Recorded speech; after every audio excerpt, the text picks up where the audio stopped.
You have to log in. You can join the meeting.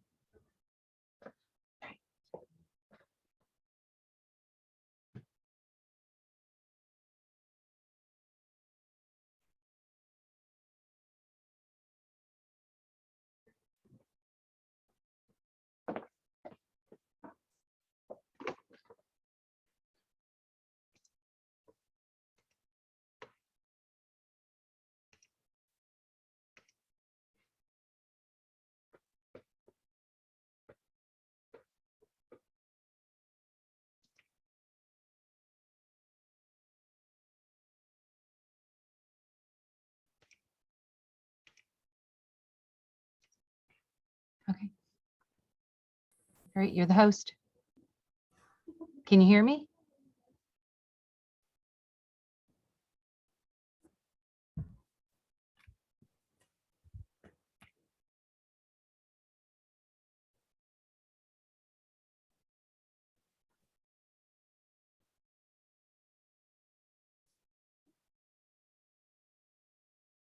Barbara, I think it's time to get started and you can move.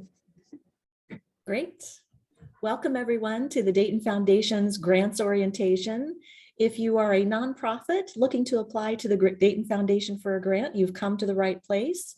Hopefully we'll answer questions that you have about applying for a grant. And if not, you can give us a call directly. So let's get started. We welcome you as a nonprofit partner with the Dayton Foundation. As we've just celebrated our 100 years here, we look forward to working with you and keeping that momentum going as we serve the community together, as we help you help others. So let's get started. The Dayton Foundation has nearly 4,000 funds as part of our family, and a bucket of those is represented in the discretionary grant making program. Most of the funds at the Dayton Foundation are directed by donors who have set them up either for a designated purpose or they direct gifts at any time of the year to their favorite charities. We do have a handful of funds that the donors said, we don't want to make the direction on those all the time. We want the grants committee to do that. So those funds are what make up our discretionary grant making program. About 2% of all those 4,000 funds are part of our grant making program. We have about $1.8 to $2 million each year to award in discretionary grant making.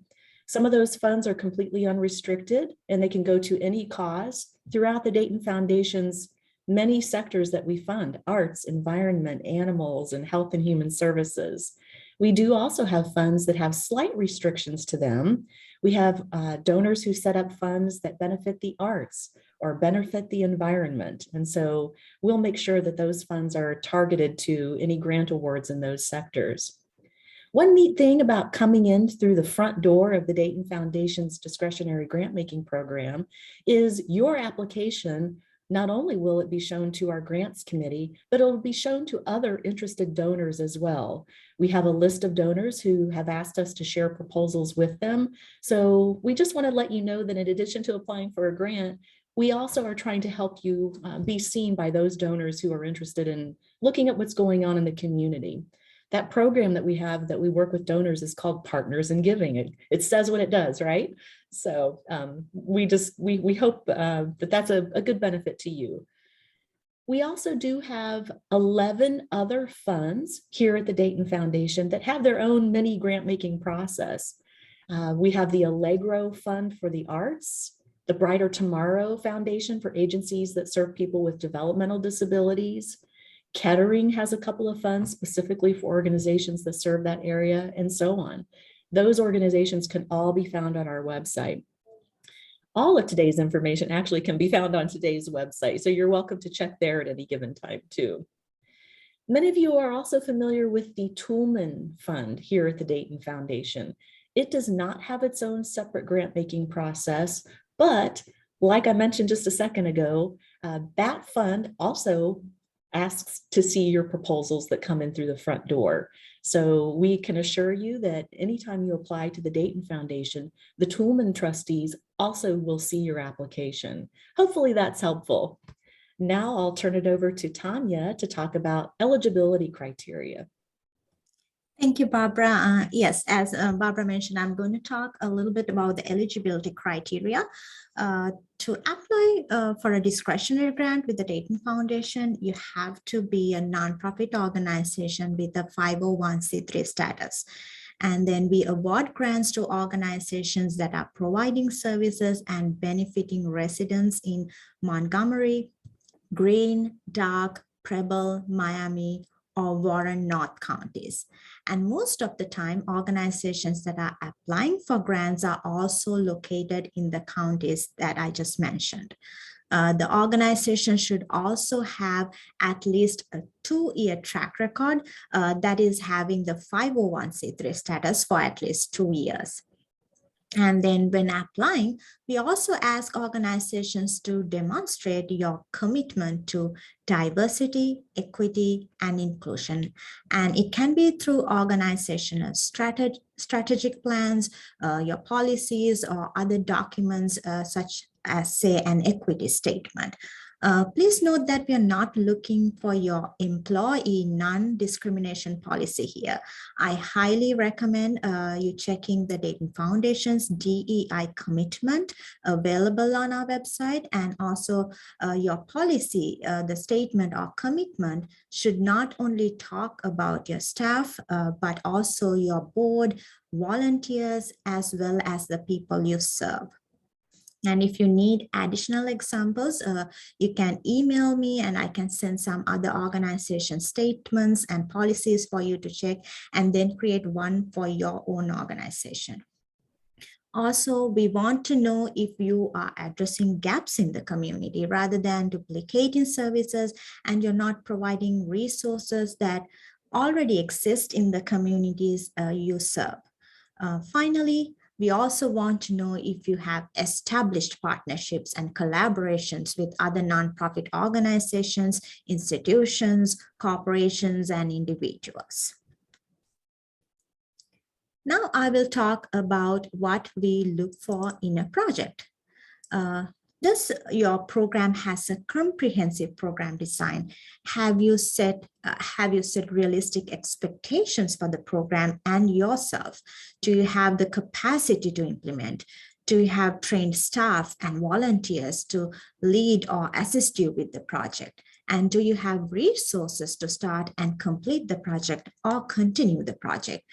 So think about your program like baking a cake for a party. Do you know how many people are going to attend? And then what's the size of the cake? Do they have any allergies? Does that mean that you're going to make a few different cakes? Are you going to use your grandma's recipe or a new one that you haven't tried yet? Or do you have enough money to buy all the ingredients? Do you have all the tools and equipment? Or do you have to borrow anything from someone? Or do you have to buy anything? And what is the timeline for this project? When do you need to have the cake ready? I will think about a day-to-day example like that when thinking about your project from the start and to the end. And then another thing we look for is what kind of impact your project is going to make in the community. When organizations submit applications, they usually explain the issue and the need. For example, you might be working with an area school who is providing, you're providing after school services. And then the school data may show that the students have lower reading scores, lower math scores, lower attendance rates, lower homework completion rates compared to another school in the area. So I think that the goal of your organization is to address these issues and improve the students' academic performance rates. Then you have to set measurable outcomes. For example, say 70% of the students who are participating in the after-school program will increase their reading grades from a D to a B. 80% of students will attend the program every day, and then 70% of the students will complete their homework. This way you are working towards a certain outcome, and that outcome is going to contribute to change the data of the school. And then when it comes for you to submit the final report, you can share the impact you have made in the community by sharing the progress you have made. I will use the baking a cake example again. And when you take the cake out of the oven, have you achieved the intended outcome? Is it perfectly baked, underbaked, overbaked? Is it big enough to serve everyone who is attending? If it doesn't look good, do you know what went wrong? Did you mix all the ingredients for too long? Or did you set the right temperature? Did you have good tools and equipment? Did you measure everything correctly? Or did you not use a good recipe? So once you have this information, next time you can rectify those and attempt to make a good cake. I hope this is helpful for you to think about your programming and when completing the application and the final report.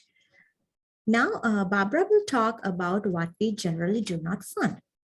Great. Thank you, Tanya. Tanya, I love your baking a cake analogy. I think that's very helpful as nonprofits build their programs and think about their outcomes. So, and now I want cake, of course. Right? Makes us hungry. Yeah, it's that time of the day that you want to have a snack.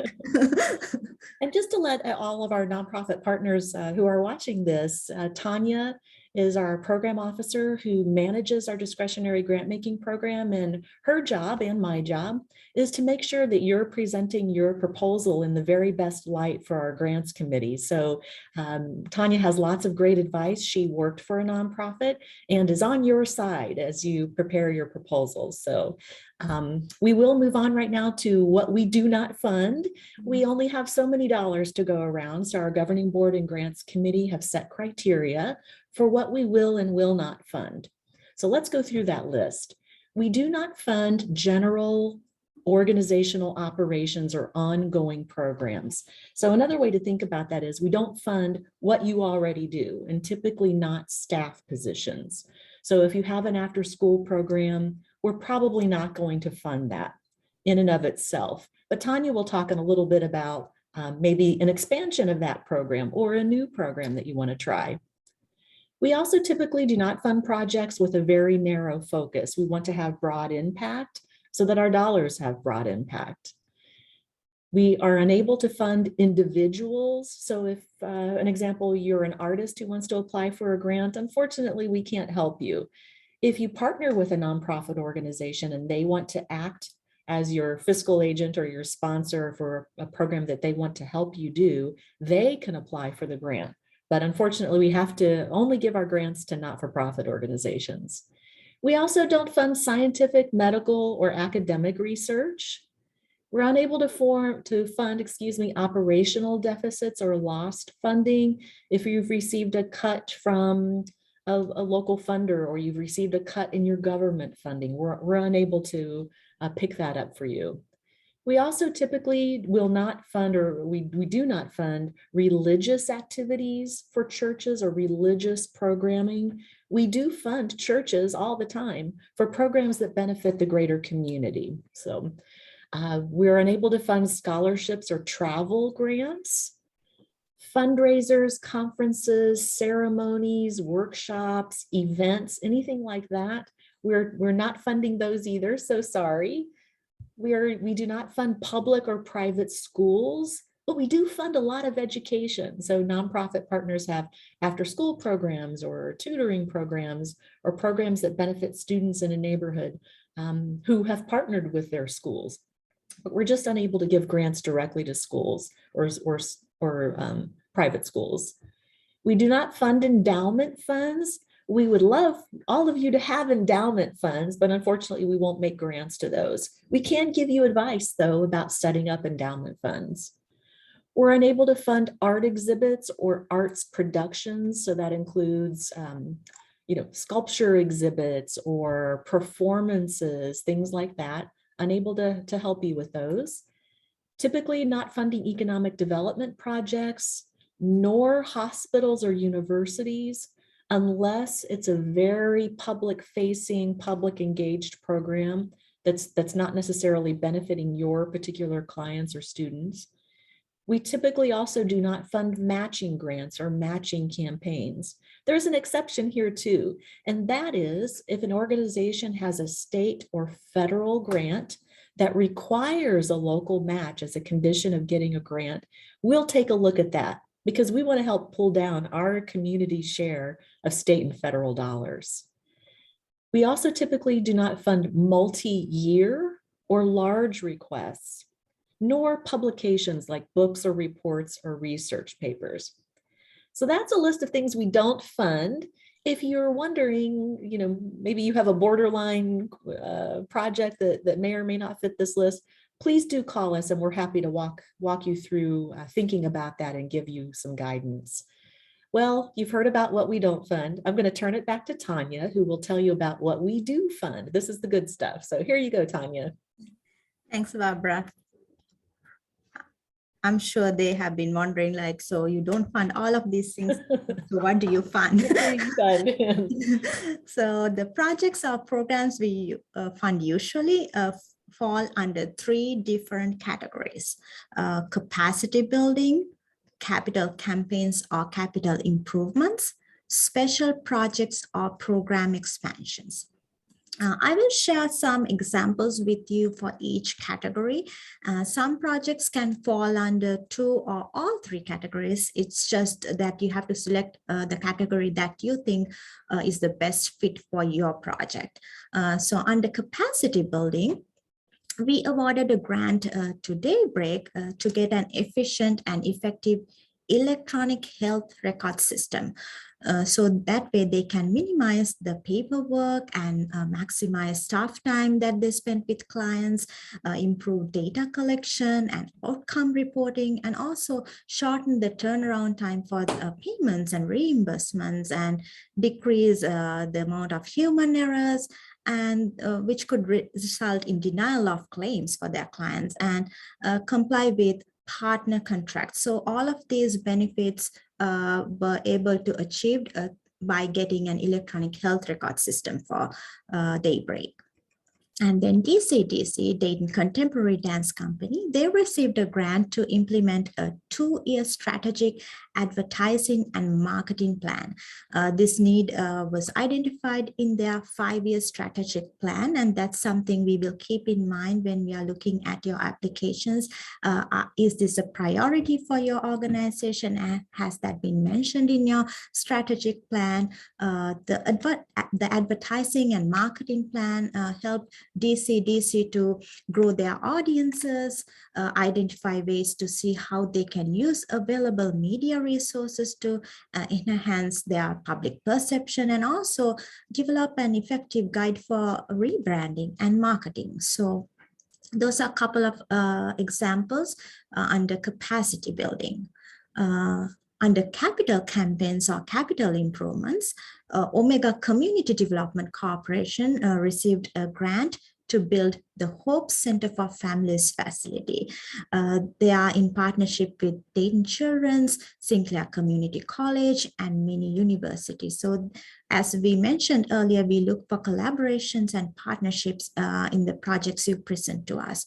And they're also utilizing the 2-generational model and offering pediatric care, early childhood education to adult education, internships and observation opportunities for health professionals, and also workforce development programming and services. So the partnerships help them to provide or offer various services at one facility. And Bridget's Path, they received a grant to create a family center to provide space to families when they come to visit and care for their babies. The center has provided families with laundry facilities to wash their clothes, a kitchen to learn how to prepare and enjoy healthy meals, and meeting spaces to meet and offer peer support, and also an office space for additional family advocates. So those are a couple of examples for the capital campaigns and capital improvement grants. For capacity building grants, we strongly encourage you to partner with other funders and also look for strong community support for the project, especially by involving community members or the people you serve to get their feedback and also design the project with them. Then proposals are most successful and appealing to the grants committee when some funds are already being committed towards the project.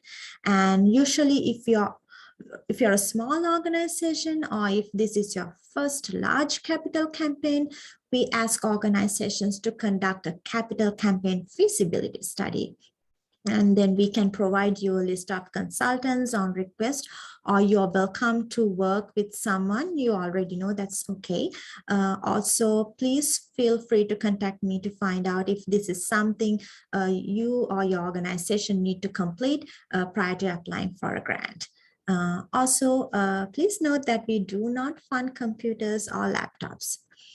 And a couple of examples for special projects and program expansions. YWCA received a grant to create a drop-in childcare center to provide 2 critical benefits for the families experiencing homelessness. One is creating a safe place for children to grow and learn. And the second is providing the opportunity for mothers to look for and maintain work, and also participate in job training, education, and other programs that are essential to resolving their homelessness. And United Rehabilitation Services, they received a grant to offer an evidence-based drumming program to individuals with developmental and acquired disabilities. And the program had many health benefits, including strengthening the immune system, increasing attentiveness, broadening social connections, and helping with anger management. So these are some of the things you also can think about when you're developing projects or designing projects, that you look into other models that have been tried in other areas or other states, and also what kind of benefits or impacts it's going to make through your project in the community. Now I will talk about discretionary grants. On average, we get about 50 to 60 letters of intent and award only about 10 to 15 grants, sometimes less. It is a competitive process and becomes more competitive as we only have a small amount of money to distribute each cycle, as Barbara mentioned earlier. And we have 2 discretionary grants per cycle. Each cycle is 6 months long. First, the organization has to submit a letter of intent. This is usually available on our website for you to download. The letters of intent are then presented to the grants committee for their review, and they will select the projects that they want to see the full application. Based on the grants committee's decision, and then we invite the selected organizations to submit the full application. The full application is sent via email. It is not available on the website. Once received, the grants committee will review the full applications and will decide which projects they want to fund during that specific cycle. The letters of intent, and the applications, and all the required documents should be emailed to me. So the next cycle starts in July and ends in December, and the letters of intent are due on July 8th. Usually we ask organizations to wait until the funding decision is made to start your project. Say, as I mentioned, it's a 6-month process, and you submitted your application for the July to December cycle. We ask you to wait until we make the final decision in December for you to start the project. Then you can request over 7,500 up to 75,000, or you can ask for 25% of the total project cost. Say, for example, if the project is $100,000, the total project cost is $100,000, you can ask up to $25,000 from us. If your total project cost is $300,000 or more, then you can ask for up to $75,000. So even if your project is a $1 million project, we can award up to $75,000. And if it is less than $100,000, the total project cost, please make sure that you calculate 25% of that. So that's the maximum you can ask from us. If you already have an open discretionary grant with us, the open grant must be closed for you to apply for a new grant. That means your project should be completed as mentioned in the application, and you have to send us a final report, and the final report should be approved. And then once it's approved, you will get a closing letter from me indicating that the grant is closed. So that's when you can apply for another grant. If you receive a grant for a capital campaign or capital improvement projects to do a new construction, a site visit will be scheduled after about a year from the final report approval date. This way, it will be helpful for us to meet you and talk about the impact you are making in the community based on the initial estimates or the projections you had for the program, and how well that's working, and what kind of changes you have made, and also any plans related to the project. We have also added a survey to collect feedback from our applicants and grantees. Once a decision is made, you are encouraged to provide feedback anonymously by completing the survey. Please provide feedback, and it's very helpful for us to know what's working well for you and what needs to be improved. We make changes based on any feedback you have for us. And Barbara, did I miss anything? Do you have anything to add under discretionary grants? I think you've covered it all, Tanya. Good job. Okay, thank you. Okay, then we'll move to green light grants. So these are for small projects. We have 4 cycles per year: March, June, September, and December. So the next set of applications will be due on September 1st. The process is only 2 weeks long compared to the 6-month process that I talked about for the discretionary. So this is a very short period of time, and compared to discretionary, we usually make the decision for this within 2 weeks from the application due date. So for this, you can request from $500 up to $7,500, and you can ask for the total project cost if it is between $500 and $7,500, compared to discretionary, where you cannot ask for the full amount from us. Like discretionary, if you have an open green light or discretionary grant with us, you should be, your project or the final report should be submitted, and the grant has to be closed for you to apply for a new project or submit a new application. Then we have added a survey to this process as well to get your feedback. So please complete the survey and provide us feedback. That's very helpful. Then I'll talk a little bit about the basic human needs grants. So this is somewhat a new grants process. We have completed about 4 cycles so far. Grants are awarded to organizations that address basic needs of the community, and that can include food, clothing, housing, rental assistance, utilities assistance, transportation assistance, medical or prescription assistance, domestic violence support, basic educational assistance like GED. And then you can also request funding for appliances or equipment that are really necessary or needed to provide direct basic human needs services for your clients.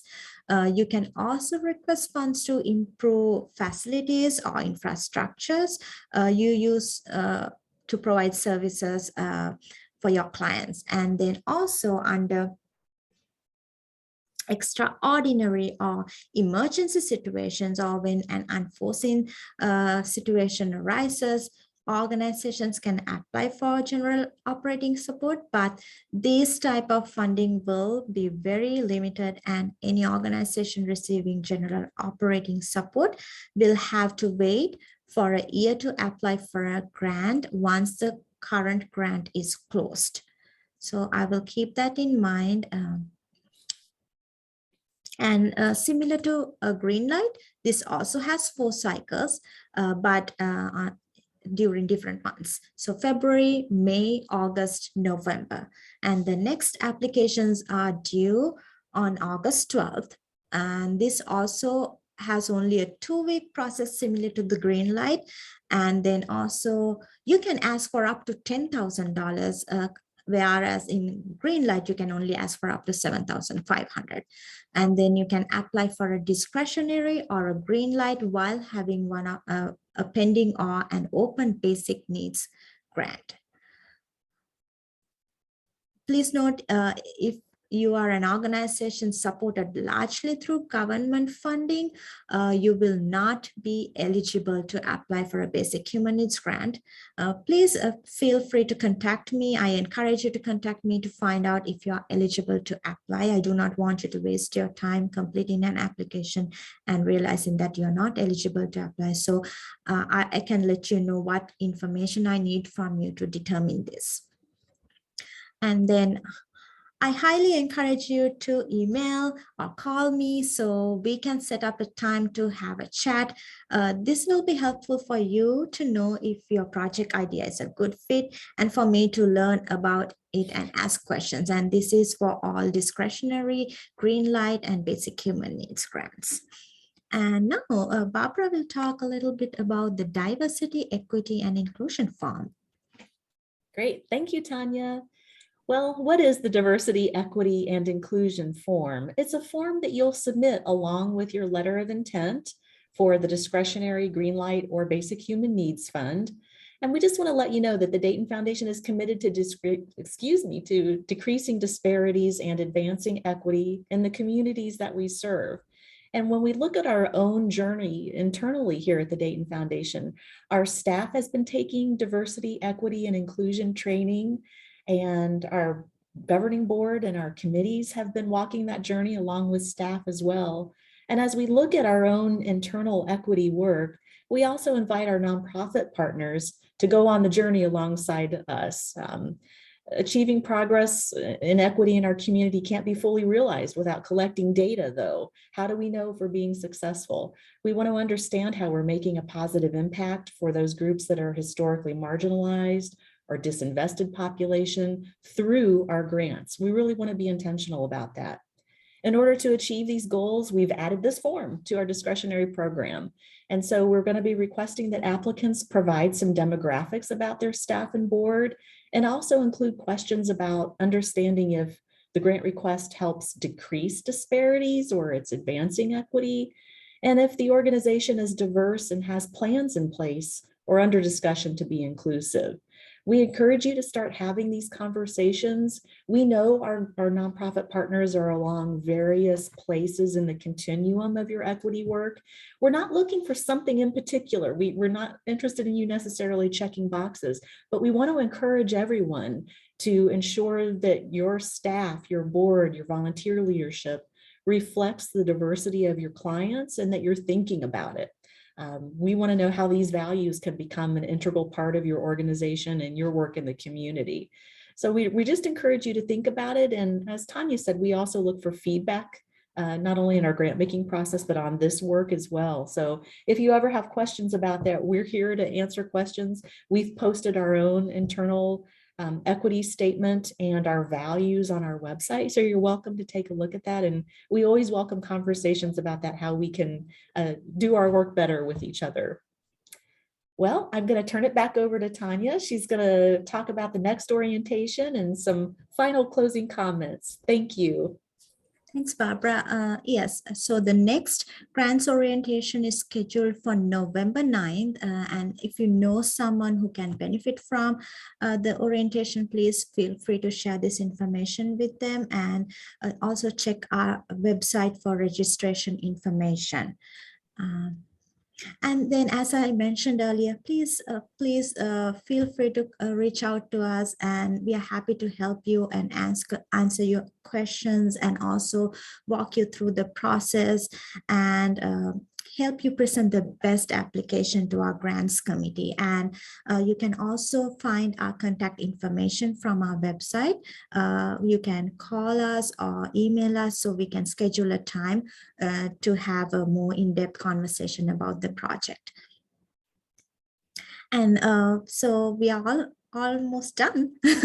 And thank you so much for watching the recording and to learn about our discretionary grants making process. Hopefully we'll be able to meet with you in person next time in November. We are looking forward to that. And in the meantime, you can contact us with any questions. Be well and thank you. Thank you.